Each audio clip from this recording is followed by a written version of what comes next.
नमस्कार दोस्तों, मेरा नाम है अनिल सिंह राजपूत। आप देख रहे हैं Manish sir maths YouTube channel. जैसा कि आपको पता है कि हमारे इस यूट्यूब चैनल पर ग्रुप डी का फ्री मैथ्स कंटेंट आपको प्रोवाइड करवाया जा रहा है। तो इस कंप्लीट सीरीज के क्रम में आज का हमारा टॉपिक है कंपाउंड इंटरेस्ट चक्रवृद्धि ब्याज। तो वीडियो आपको किसी भी पॉइंट पर अच्छा लगे तो पढ़ने वाले जरूरतमंद लोगों को शेयर करिए। चैनल पर पहली बार आया है तो चैनल को सब्सक्राइब करिए। और जो टॉपिक मैंने पढ़ लिए मतलब मैंने पढ़ा दिए हैं वो आपको स्क्रीन पर दिख रहा होगा, उनको मैंने टिक लगा दिया है। तो चलिए गाइस, वीडियो को स्टार्ट करते हैं। जय महाकाल। आपके सामने क्या लिखा है, क्वेश्चन देखो। कह रहा है कि उस राशि का, है ना, उस राशि का 3 वर्ष के लिए 7% की दर पर चक्रवृद्धि ब्याज ज्ञात करो, जिसका 3 वर्ष में 7% की दर पर साधारण ब्याज 18,900 रुपये है। निकटतम रुपयों में पूर्णांकित आपको बताना है। तो 7% की दर है, 3 वर्ष का समय, 7 या 21। तो आप कहोगे सर 21% की वैल्यू, सवाल में 21% की वैल्यू दी है 18,900। कितनी दी है? 18,900। तो अगर आप इसको काट दो तो 21 एकम 21, 21 नम्मा 189।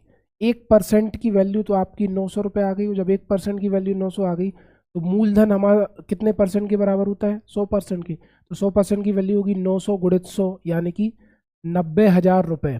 90,000 रुपये हमारा क्या बन गया? मूलधन। अब वो कह रहा है 90,000 रुपये पर 7% की दर से 3 वर्ष का चक्रवृद्धि ब्याज कितना होगा वो आपको बताना है। इसको करने का तरीका है, मैं आपको सेकेंड पेज पर ले चलता हूँ। 90,000 आपका मूलधन है ना।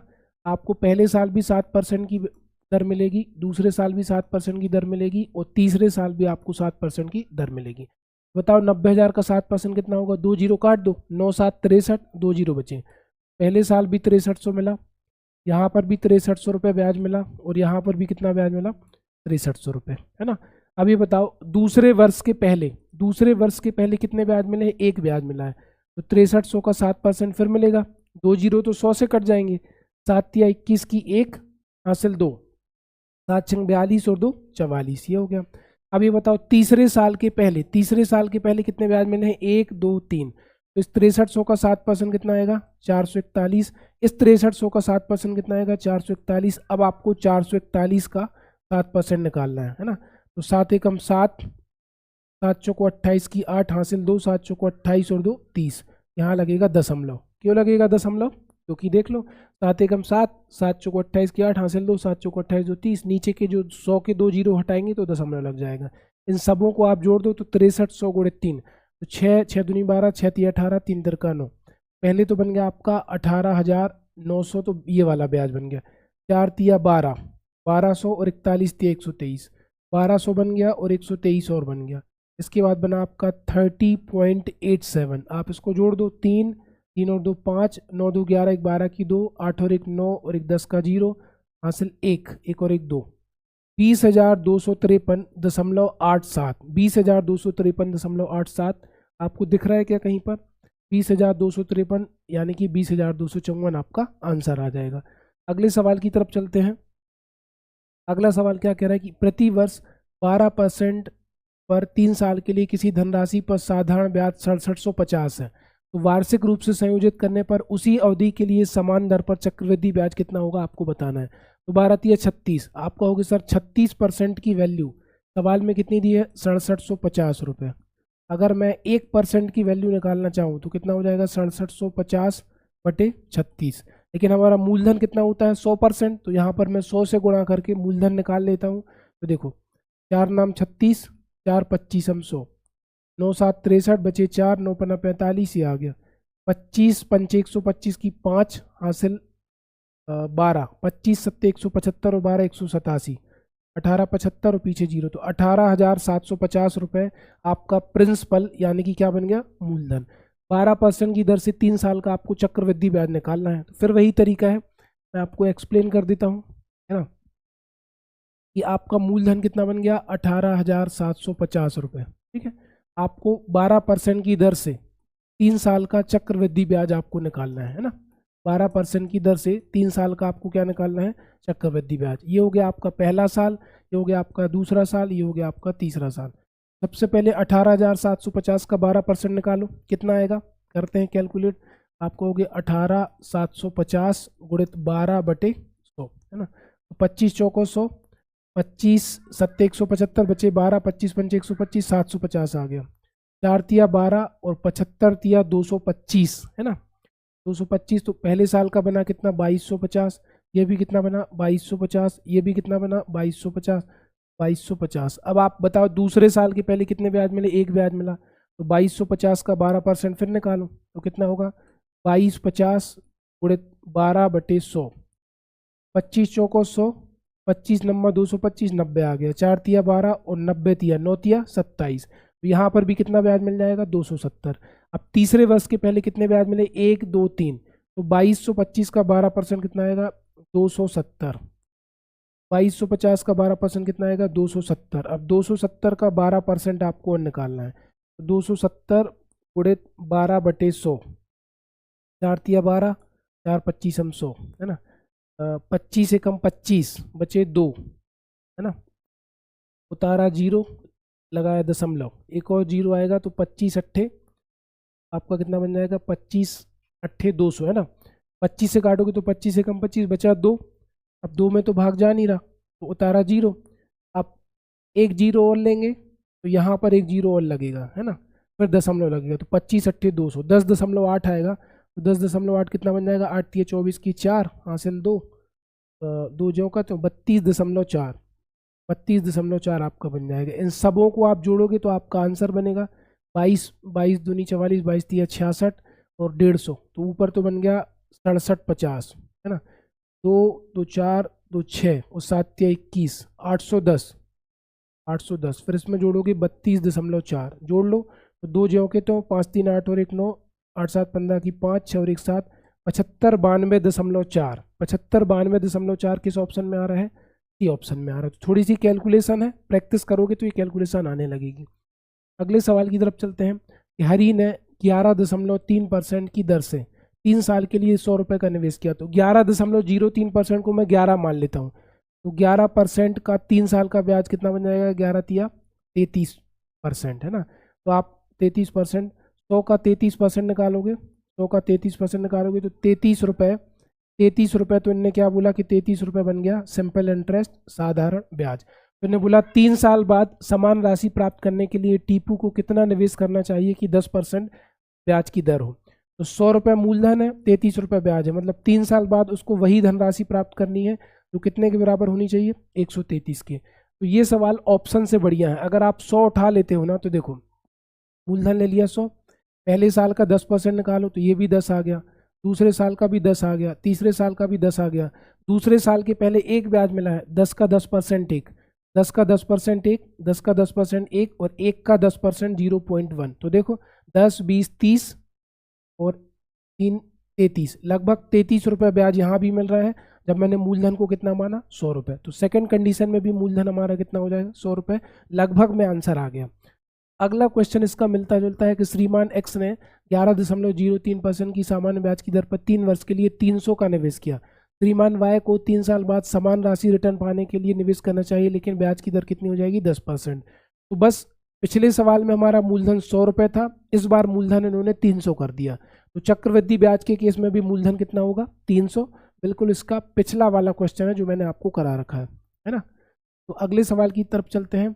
एक निश्चित राशि पर 8% की वार्षिक दर से 3 वर्षों के लिए प्राप्त साधारण ब्याज 4000 पर 10% की वार्षिक दर से 2 वर्षों की प्राप्त चक्रवृद्धि ब्याज से आधा है ना। 3 वर्षों का जो साधा ब्याज मिल रहा है वो 2 वर्ष के चक्रवृद्धि ब्याज से आधा है, तो सबसे पहले 2 वर्ष का चक्रवृद्धि ब्याज निकालो, 4000 का 10% कितना होगा आपका होगा सर यहाँ बन गया 400, यहाँ भी कितना बन गया 400, दूसरे साल के पहले एक ब्याज मिला है तो 400 का 10% बन गया 40, तो टोटल 2 साल का जो CI बना वो कितना बना मेरे भाई 840, जबकि क्वेश्चन में लिखा है कि 2 वर्षों के चक्रवृद्धि ब्याज का आधा साधारण ब्याज है, तो 840 का आधा कितना हो गया 420 चक्रवृद्धि ब्याज बना।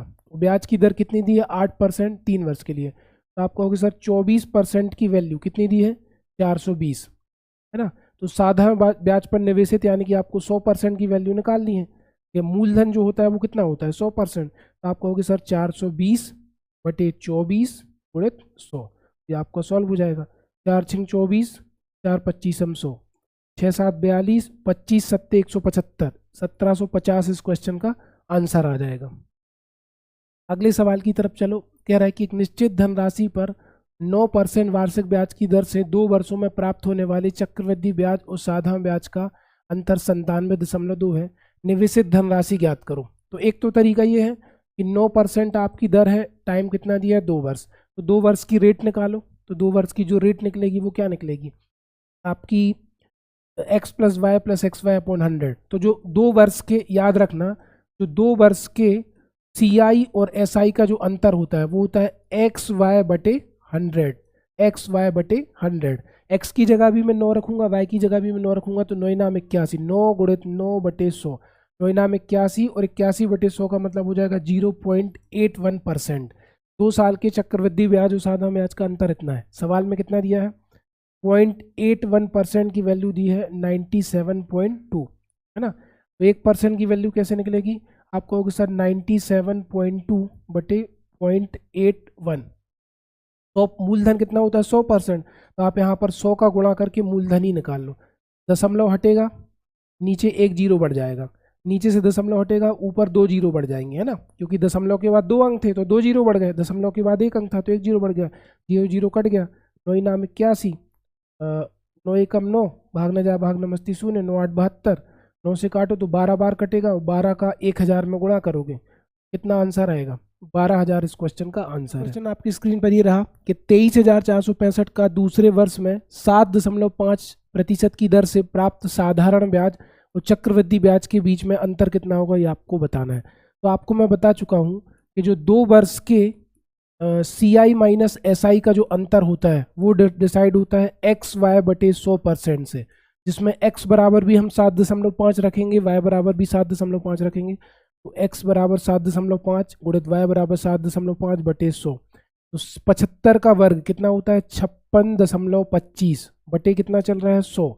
अगर मैं नीचे से 2 जीरो हटाऊंगा तो 0.5625%, यानी कि अगर आप 23,465 का 0.5625% निकालेंगे, है ना, तो आपका आंसर आएगा। तो मैं 0.5 यानी कि मैं लगभग आधा निकाल देता हूँ।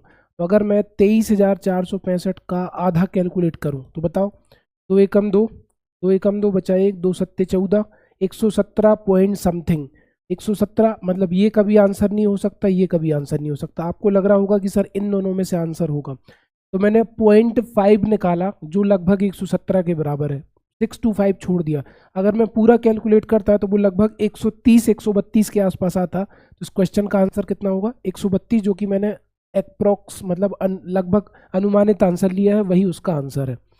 अगला क्वेश्चन है 5,000 रुपये की धनराशि पर 10% वार्षिक ब्याज की दर से 3 वर्ष के साधारण ब्याज और चक्रवृद्धि ब्याज का अंतर कितना होगा, ये आपको बताना है। तो आप कहोगे सर मूलधन कितना है, मूलधन तो है 5,000 रुपये, ब्याज की दर पहले साल भी 10% है, दूसरे साल भी 10% है, और तीसरे साल भी 10% है।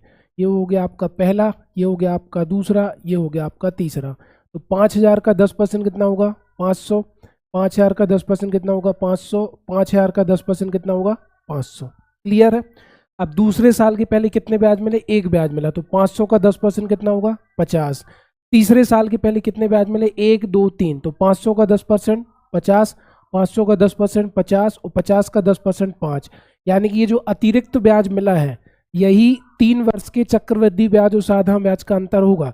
क्योंकि ये जो ऊपर वाला ब्याज है ये डायरेक्ट मूलधन पर मिला है, मूलधन पर मिलने वाला ब्याज साधारण ब्याज होता है। तो 3 वर्ष के CI - SI का अंतर कितना होगा 50, 100, 150, 5, 155 रुपये इस क्वेश्चन का आंसर है। अगले सवाल की तरफ चलते हैं। यदि एक निश्चित धनराशि पर 5% वार्षिक दर से 2 वर्ष में प्राप्त चक्रवृद्धि ब्याज और साधारण ब्याज का अंतर 16.32 है, तो धनराशि कितनी होगी ये आपको बताना है ना। तो अब ये बताओ 5% की दर है, 2 वर्ष का समय है, तो 2 वर्ष के CI और SI का जो अंतर है, CI और SI का अंतर वो डिसाइड होता है xy/100 से। तो x की जगह भी 5 रखूंगा, y की जगह भी 5 रखूंगा, तो 25/100, 25/100 यानी कि 0.25% 2 वर्ष के चक्रवृद्धि ब्याज और साधारण ब्याज का अंतर होगा। अब मुझे ये बताओ 0.25%, 0.25% लगभग कितने के बराबर है 16.32 रुपए की, है ना। और मुझे धनराशि यानी कि मूलधन निकालना है। आप जानते हो कि मूलधन है 100% के बराबर होता है। अगर मैं 0.25 में 4 का गुणा कर दूं तो 1% की वैल्यू होगी, और 1% की वैल्यू कितनी होगी 4 दूनी 8, 4 तिया 12 की 2, 16 चौको 64 और 1 65। 1% की वैल्यू आ गई 65.28 रुपये। 4 का गुणा इधर कर दिया, 4 का गुणा इधर कर दिया, 65.28 गुणित 100 कितना आ जाएगा? 6528 इस क्वेश्चन का आंसर होगा। अगले सवाल की तरफ चलें। यदि किसी धनराशि पर 8% दर से 2 वर्ष के चक्रवृद्धि ब्याज और साधा ब्याज का अंतर 240 है तो धनराशि ज्ञात करो। 2 वर्ष के CI माइनस SI का जो अंतर होता है वो कितना होता है? XY बटे 100, है ना। तो x की जगह मैं कितना रखूंगा? 8, 8 अठन्या 64, 0.64%। 64% अंतर है, वो सवाल में कितना दिया? 240। तो आप कहोगे सर 0.64% की वैल्यू आपको दी है 240, और मूलधन कितने परसेंट के बराबर होता है? 100%। तो ये निकल आएगा 240 बटे 0.64 इंटू 100। अब अगर मैं नीचे से 2 जीरो हटाऊं तो 2 जीरो और बढ़ जाएंगे, सॉरी नीचे से दशमलव हटाऊं तो दशमलव के बाद 2 अंक है, दशमलव हटेगा तो ऊपर 2 जीरो बढ़ गए। 8 तिया 24, 30 आ गया, 8 अठन्या 64, 8 एकम 8 बचा 2, 8 दूनी 16 बचे 4, 8 पंचे 40, 1250 और 125 तिया 375 और 2 जीरो आ गए तो 37,500। 37,500 आपको डी ऑप्शन में नजर आ रहा होगा। अगला सवाल आपकी स्क्रीन पर कि ब्याज की समान दर पर 24,000 के मूलधन पर 2 वर्ष में प्राप्त चक्रवृद्धि ब्याज और साधारण ब्याज का अंतर आपका 60 रुपये है ना। तो आपको ब्याज की दर ज्ञात करनी है। ठीक, इसके लिए हम फॉर्मूला भी लगा सकते हैं कि जब आपको 2 वर्ष के चक्रवृद्धि ब्याज और साधारण ब्याज का अंतर दिया हो तो डिफरेंस बराबर होता है, डिफरेंस बराबर मूलधन रेट बटे 100 का स्क्वायर, जो कि मैंने किसी भी क्वेश्चन में नहीं लगाया, यहाँ पर अपन लगा देते हैं। तो अंतर कितना दिया है? 60 रुपये। मूलधन कितना दिया है? आप कहोगे 24,000 रुपये, है ना। ब्याज की दर हमें निकालनी है, तो हो जाएगा R वर्ग बटे नीचे हो जाएगा 100 गुणा में 100, है ना, क्योंकि दोनों के ऊपर स्क्वायर था तो R वर्ग कर दिया, 100 का वर्ग कर दिया। 1 2 1 2 और 3 और ये 3 कट गया, ये 10 ऊपर जाएगा, 24 नीचे आएगा, तो ये कितना हो गया? 60 बटे 24 और ऊपर कितना गया? 10 बराबर चल रहा है R स्क्वायर। तो 6 चौको 24, 6 दहम 60, 2 दूनी 4, 2 पंचे 10, 2 पंचे 10, R का वर्ग बराबर 5 का वर्ग आ गया, और R का वर्ग बराबर जब 5 का वर्ग आ गया तो वर्ग से वर्ग कट गया, R की वैल्यू कितनी आ गई? 5%। तो आई होप आपको आज की क्लास बढ़िया लगी होगी। अगर आपको आज की क्लास बढ़िया लगी है और आपको इस क्लास की PDF चाहिए तो आपको Manish Singh Rajput official Telegram channel को ज्वाइन करना है और मेरे इस चैनल पर अपना फुल सपोर्ट दिखाना है, दूसरे लोगों तक शेयर करना है। Thank you so much guys, मिलते हैं नेक्स्ट वीडियो में। धन्यवाद, जय महाकाल।